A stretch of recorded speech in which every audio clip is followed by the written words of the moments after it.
8 years. That's how long my kids and I were left off the guest list like we were second cousins, not family. Last summer, my mother told me, again, that there wasn't enough room for us at her vacation house. So this year, I bought a resort, booked it full, and told her, "Just like your house, mine's out of room too." My name is Natalie. I'm a 36-year-old self-employed brand designer based in Austin. My sister, Lauren, is 38, married to Dave, and they've got 4 kids, Ethan, 11, Sophie, 9, Caleb, 7, and Lily, 5. Our mom, Deborah, she's 63 and has always made it abundantly clear who the golden child is. Every summer, our family has this sacred 2-week tradition of vacationing at Mom's coastal home in Charleston. It's a 4-bedroom beauty with wraparound porches and private beach access. Big enough for a family. Unless that family includes me. Every March, like clockwork, I'd get the same condescending call. "Natalie, sweetheart, I'm really sorry, but there's just not enough space this year. You know how Dave and the kids need room. Maybe next time?" Meanwhile, Lauren's family gets the royal treatment. My mom stocks the fridge with all their favorites, lines the yard with fresh beach toys, and sends out newsletter-style updates on the fun-filled week ahead. The photos? Oh, those came like clockwork too. My sister sunbathing with a margarita, her husband grilling up steaks, the kids in matching swimsuits building sandcastles. Every year, the same parade of joy, just without my kids or me. My children, Noah 8 and Isla 6, used to ask me why they couldn't go to Grandma's beach house. I told them we had our own traditions, but what I really wanted to say was, because Grandma doesn't think we count. Lauren married her college boyfriend, popped out 4 kids like clockwork, and somehow locked down Mom's undying devotion. Dave works in finance, solid income, nothing flashy. But they're always hailed as the model family. And me? I started my design studio out of my apartment 4 years ago after my divorce. I hustled through 14-hour days, balanced projects with bath time, and somehow kept a roof over our heads. I work remote, and for some reason, Mom treats that like it's code for unemployed. "Oh, Natalie's still figuring things out," she'd tell the extended family, while handing Lauren a glass of wine and calling her the backbone of this family. Even Lauren used to mock me, subtle, venom-laced digs. "Must be nice not having a real job," she'd chirp.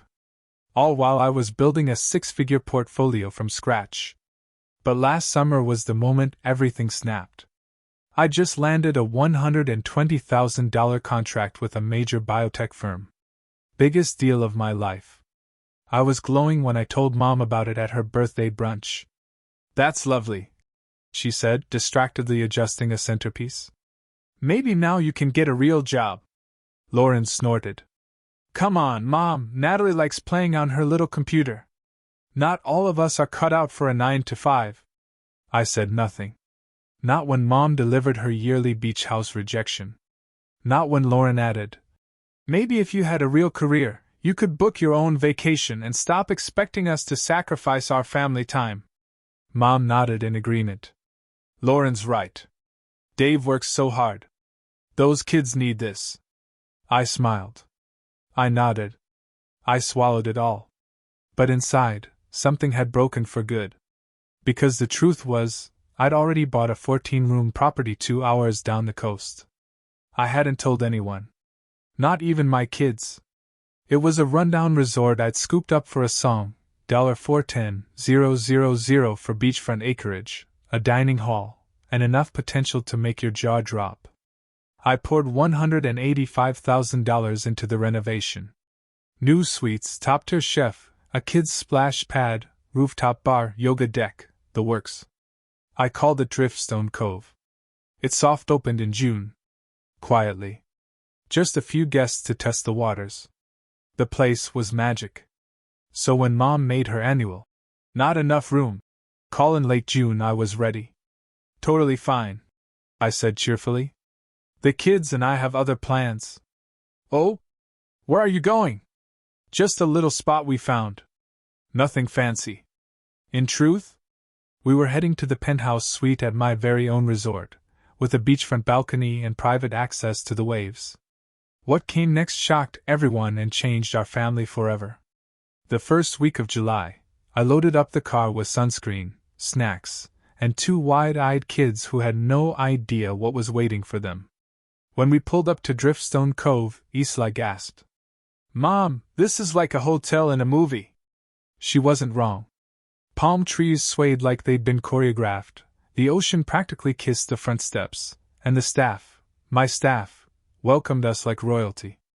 Our suite was a dream: 2 bedrooms, panoramic windows, a balcony big enough to dance on, and a fridge stocked with chocolate milk and rose. Noah stood on the deck and whispered, "Are we rich now?" "Not rich," I said, kneeling beside him. "Smart." Every day felt like rewriting our family history. We built sandcastles that rivaled monuments, ate lobster mac and cheese under string lights, slept in cloud-soft sheets. I booked horseback rides on the beach and a guided kayaking tour.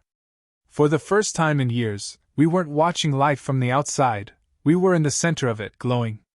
But the part that made it all feel real: the joy on their faces, the absence of shame. Nobody asking why Grandma forgot to invite them. No awkward folding chairs in a crowded kitchen. Just space. So much space. Then, in August, I made the calls. First up, Aunt Jill and Uncle Rick, Mom's brother and sister-in-law. They always sent the kids birthday cards with $10 bills taped inside. Jill once mailed me soup when I had the flu. "Come down to the coast," I said. "My treat. Labor Day weekend. Bring the kids. Everything's covered." "Natalie, that's so generous," Jill said. "Are you sure?" "I'm sure." Next, I called my cousin Jeremy and his wife, whose boys were Noah's age. "I know you guys have been stretched since that layoff," I said. "Come, let me treat you. No strings." One by one, I dialed every relative who had ever shown up for me or my children. I didn't invite Mom. I didn't invite Lauren. And I didn't feel 1 ounce of guilt about it. When Labor Day weekend arrived, Driftstone Cove became a private paradise. I booked all 14 rooms, hired a chef to cook every meal, and scheduled enough activities to keep toddlers, teens, and tired adults entertained. Everyone arrived expecting a modest coastal motel. Instead, they stepped into a boutique resort straight out of Condé Nast. It didn't take long for word to spread. By Sunday afternoon, Uncle Rick had tears in his eyes as he toasted me with a glass of mango sangria. "You built something beautiful here, Natalie. Your mom must be over the moon." I sipped my drink. "Funny thing. She doesn't know." Rick blinked. "What do you mean?"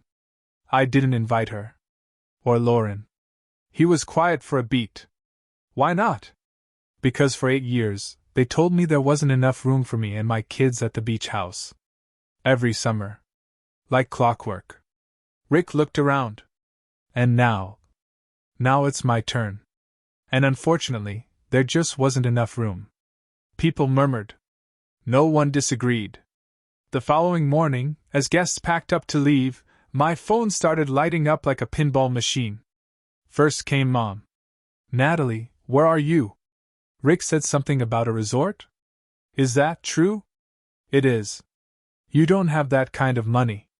"I guess I do." There was a long pause. "Why didn't you invite us?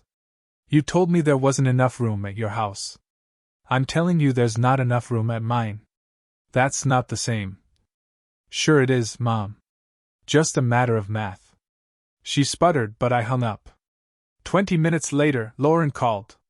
"What the hell is wrong with you?" she hissed. Mom is in tears. "You excluded us." "Right. Like you've included us for the past 8 years? That's different. The house wasn't big enough. And Driftstone Cove isn't either. Funny how that works. You're being spiteful." "No, Lauren. I'm being done." By the end of that week, Mom was sending guilt-laced texts full of emotional landmines. "This isn't how I raised you. Family sticks together. You've always been dramatic." And every time I read one, I remembered Isla's smile as she floated in the infinity pool, or Noah's laughter during the scavenger hunt I planned just for him. It was never about revenge. It was about giving my kids a memory that didn't come with a side of shame. And the truth? We weren't missing space at her house. She was missing space in her heart. Thanksgiving came knocking like it always did, heavy with fake warmth and polite expectations. And just like clockwork, Mom called me in early November with her chirpy voice and a sudden desire for unity. "Natalie, honey, I hope you'll come to Thanksgiving dinner this year. It's time for the whole family to be together again." I let the silence hang. Then I asked, "Will there be room for me and the kids this time?" "Of course, don't be ridiculous. Your dining table seats 8. Lauren's family is 6. You and Dad make 8. Where exactly are Noah, Isla, and I supposed to sit?" She chuckled nervously. "Oh, we'll figure something out like we always do." "Right. Like folding chairs in the hallway while the real family toasts at the main table." "No thanks," I said. "We'll pass." That year, Thanksgiving didn't smell like burnt stuffing or tension. It smelled like rosemary lamb and fresh sea air. I invited Uncle Rick's crew, Cousin Jeremy's family, and the Martinezes, those sweet, broke cousins who always made everyone feel welcome even when they had nothing. We had 30 people that night at Driftstone Cove, all seated comfortably with cloth napkins, plated meals, and children running free on the beach afterward. No one fought over wishbones or seating arrangements. No one whispered sideways digs about work ethic. It was joy pure and honest. And I realized then, this was the table I was meant to build. In December, the calls resumed. This time, Mom had a new idea. What if we had Christmas at the resort? Just think, everyone under one roof. We'd get to see what you've built. That's a generous offer, Mom. But Driftstone Cove is fully booked. Through New Year's. Oh, come on, surely you could make an exception, for family. I paused. I could. For family that treats me like family. What do you want from me, Natalie? Do you want me to grovel? I want the truth. I want you to admit you made a choice for 8 straight years. You chose Lauren's family over mine. You told my children, with your actions, that they didn't count. And now you want him because it's convenient. There was silence. Then the sigh. Always the sigh. I was just trying to do what made sense. Her kids needed more room. They had 4 kids, Mom. I had 2. Your math was never the problem. Your priorities were. She hung up on me. We spent Christmas morning at home, opening gifts in fuzzy pajamas, sipping cocoa. That afternoon, we headed to the resort where 27 of our closest chosen family were waiting. No offhand comments about my little business. No comparisons. Just real hugs, full plates, and people who looked my children in the eye when they talked. Aunt Jill later pulled me aside as we watched fireworks crack over the ocean. "You've created something incredible, Natalie. Not just the resort. This community. You gave people like us a place to feel wanted." It hit me then how deep the ache of exclusion had run through more than just me. Some of these people hadn't been seen by the family either. Too poor, too quiet, too single, too anything. That New Year's Eve, standing barefoot on Driftstone Cove's deck, I made a resolution that wasn't about goals or numbers. I was done shrinking. Done nodding at insults dressed like jokes. Done teaching my kids to accept crumbs from people who should have handed them feasts. They say the table seats 8 at Mom's house. Mine now seats 96. And there's still room for more. It was Rachel's wedding that pushed everything into daylight. The first real family event since the beach house standoff, the Thanksgiving snub, and the silent Christmas split. Rachel was Lauren's daughter, technically my niece, but emotionally more like a distant cousin you waved to across the grocery aisle. Still, she'd always been polite to me. Polite enough to send a handwritten invite. David, my cousin, called a week later. "Natalie, listen. Rachel really wants you there. She even told me to make sure you knew you were wanted." Her words. I hesitated. "Will Mom and Lauren be there?" "Of course." But Rachel said, and I quote, "If anyone deserves to celebrate with family, It's Aunt Natalie. I agreed to come, but with a guest. Quiet. Unassuming. Professionally trained in de-escalation and crowd management. His name was Marcus. He wore a sleek gray suit and an earpiece. Security? David asked when we arrived. At a family wedding? Insurance, I replied.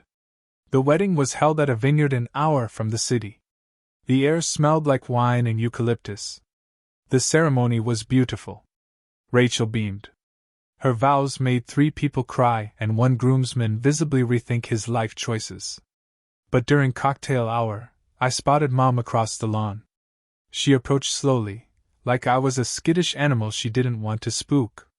Natalie, you look lovely. The kids, my goodness, they've grown. I nodded, polite. I've been thinking a lot. About Christmas. About everything, really. Maybe we could talk soon? Maybe, I said, keeping my voice cool. That's when Lauren appeared, wine glass in hand, a smile like freshly polished silver. Natalie. Lauren. The kids look expensive, she said, scanning Isla's velvet dress and Noah's tailored little jacket. They look exactly how they should, I replied. Lauren sipped her wine and looked past me like she was already bored. We kept it civil. For a while. But as the evening unfolded, whispers started. Why wasn't Natalie at the main table? Why were Mom and Lauren placed at the second tier? Why did Rachel, sweet passive Rachel, seat me in the center between Aunt Jill and Uncle Rick, the power zone? And then the toasts began. Rachel raised her glass. I want to thank everyone who helped make this day special. Especially those who've supported me through everything, my late-night texts, my crises, my chaos. Some people showed up for me more than they ever had to. Aunt Natalie, this includes you. Thank you for being the kind of family that chooses people on purpose. Glasses clinked. Lauren's jaw clenched. Later that night, just after the cake had been cut, she cornered me near the bar. Drunk. Determined. We need to talk, she said, mascara smudged like war paint. No, Lauren. We really don't. Oh, come on. Enough already. You're tearing the family apart. I laughed. I'm not tearing anything. I'm just refusing to glue it back together for once. You've been holding a grudge for years. It's petty. 8 years, I corrected. 8 years of folding chairs. Of being left off the invite. Of explaining to my children why they weren't included. Of you mocking my job. Of Mom pretending I didn't exist unless she needed help peeling potatoes. She rolled her eyes. That wasn't personal. You just weren't successful back then. I was building something. I offered to pay for food, utilities, help with the vacation. Every single year. Mom always said no. That's not how I remember it. No. That's how you assumed it was. Because it made it easier to exclude me. Marcus appeared behind her like clockwork. Everything okay, Miss Natalie? Lauren's face twisted. You really brought security? No. I brought peace of mind. And look how well it's working. I walked away before she could spit out whatever insult was clinging to her tongue. Back at our table, Noah looked up at me. Mom, he said. Jack wants to know if he can come stay with us sometime. At the resort. Jack. Lauren's oldest. What did you say? I asked. I told him I didn't think his mom would let him. And that's when it hit me. The kids? They were watching. All of them. And they were smarter than we gave them credit for. They knew what was fair. What was fake. What was love, and what was obligation. This wedding wasn't just a family gathering. It was a reckoning. 6 months after the wedding, I signed the paperwork for a second property, a mountaintop retreat in Asheville called Timber Hollow Lodge. 20 rooms, panoramic views, a forgotten spa that just needed a little love, and enough silence to rebuild anyone's spirit. I walked through it with Robert Chin, a hospitality consultant who'd reached out after staying at Driftstone Cove with his wife and teenage daughter. You don't just build places, he told me. You build sanctuaries. You have no idea how rare that is. I made the offer the next day. As the renovations began, something else changed too. The family drama? It didn't vanish, but it began to decay under its own weight. The more I focused on building, the smaller the voices of guilt and obligation became. Mom tried calling again in early November. Natalie, what if we did Thanksgiving your way this year? At the resort. My treat. I'll cover everything. I didn't flinch. Sorry. We're booked solid. Oh, come on. Surely you could rearrange a few things. For family. You mean the family that spent nearly a decade pretending I didn't need a seat at the table? I'm trying to fix things. No. You're trying to be included now that it looks good. That's not the same. What do you want from me? She finally snapped. I want you to say it. I want you to admit you chose Lauren's family over mine. I want you to look me in the eye and say you hurt me. That you made my kids feel like afterthoughts. There was a pause. Then, I never meant to hurt you. Intent doesn't erase impact. She sighed. I don't know how to fix this. Maybe some things can't be fixed. Maybe they can just be remembered correctly. Timber Hollow opened with a soft launch in March. The same people who had come to the Labor Day weekend, plus a few new faces, were invited. The retreat was serene, elegant, and healing. Wine tastings, yoga at sunrise, fireside storytelling. It was everything I never had at Mom's house. That evening, Uncle Rick gave a toast by the fire pit. Natalie, he said, holding his glass high. Some people mistake your success for luck. But those of us who watched you rise from nothing, we know better. You weren't lost. You were building. And the foundation? It's unshakable. Cheers erupted. And somewhere in the middle of the applause, I felt it, release. I had nothing left to prove. A week later, Lauren called. Her voice was quieter this time. Less sharp edges, more exhaustion. Natalie, can we talk? I said nothing. I owe you an apology. For the wedding. For, well, everything. She told me she had confronted Mom after the wedding. That Mom admitted I'd offered to pay for my share of the beach trips, every single year. She said it just felt simpler to have one family there. Easier to manage. Easier for her, I replied. Not for me. Not for my kids.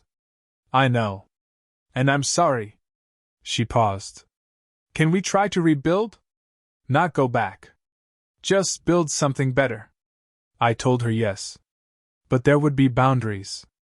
I wasn't interested in playing the family punching bag just because everyone had finally run out of targets.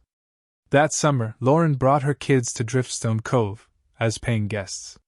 No VIP treatment, no side comments, no backhanded compliments about my cute little job. Just sunscreen, pool towels, and laughter. Her oldest, Jack, told Noah that Driftstone was way cooler than Grandma's beach house. Mom didn't come. And honestly, that was okay. 3 years have passed since I bought my first resort. Timber Hollow is thriving. I'm scouting a third location in Colorado. My design agency now has 15 staff, and we serve clients from coast to coast. Noah is 11 now and wants to start a surfboard rental stand at Driftstone. Isla, at 9, tells everyone she's going to run the spa at Timber Hollow someday. They are confident, joyful, and, most importantly, free of the belief that love should feel like negotiation. Mom still sends me the occasional email. Links to articles about forgiveness, healing, second chances. I read them. Sometimes. We're not close. But we're civil. And that's enough. People love to say, blood is thicker than water. But they forget the full phrase. The blood of the covenant is thicker than the water of the womb. The bonds we choose are stronger than the ones we're born into. I was never asking for a throne. I was just asking for a chair. So I built my own table. Then I built another. And now? I build empires.